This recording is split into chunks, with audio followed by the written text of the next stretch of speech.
The drive for survival and greener pastures has continued to force millions of West African young men and women to gamble with death in attempts to cross over to Europe and other parts of the world. This quest to escape poverty, hunger, unemployment, and insecurity, among other reasons, caused a major segment of Nigeria's population to seek alternatives for better livelihood prospects for themselves and their families. However, Nigeria has had its fair share of irregular migrants to countries such as Libya, Spain, and Italy, among others, and remains the highest number of citizens to move from any African country. Well, we have to be very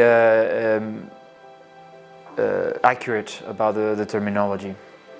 We talk about voluntary return. We don't talk about deportation. We don't talk about repatriation. And I'll give you one example.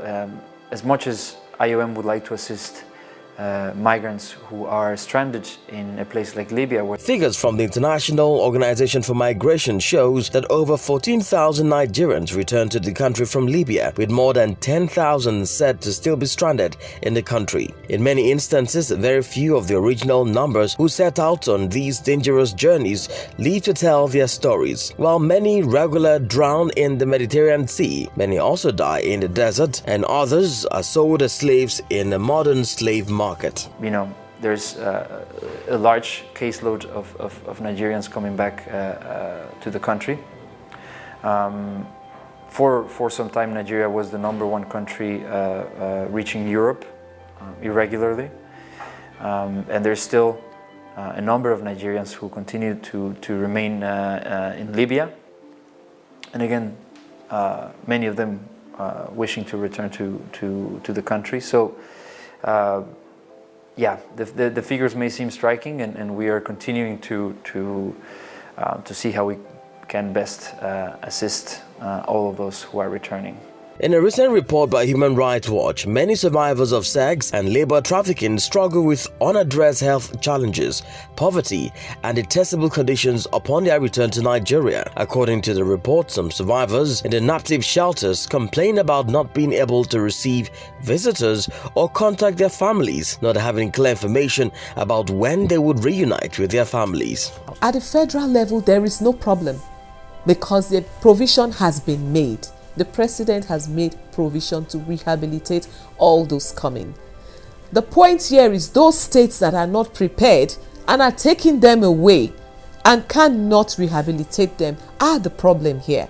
Then the states need to work with the federal agencies that are ready and empowered to rehabilitate the returnees. I want to see my baby. Yes. We're in the other truck. I can't believe that's my kid. I put her to death here. The fact that there is continuous misinformation about what the best migration path is. People out there are trying to paint the picture that migration, if it's done irregularly, if it's done through the back door, it's the easiest way to do it.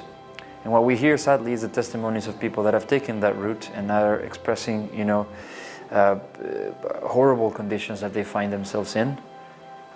People saying that, you know, going through the desert is hell, and that, you know, if those people had the information in their hands about the perils that lie ahead, they would you know, think twice before traveling irregularly. To end trafficking and break cycles of exploitation and suffering, survivors need the government to help them heal from the trauma of trafficking and earn a decent living in Nigeria. Irregular migration in Nigeria is multifactorial and it is on the rise in the recent time. However, irregular migration has no doubt of serious negative consequences on Nigeria and its citizens. The importance of this menace cannot be overlooked, and the time for action for Nigeria is long overdue. This is a wake-up call for Nigeria. Roots TV Nigeria.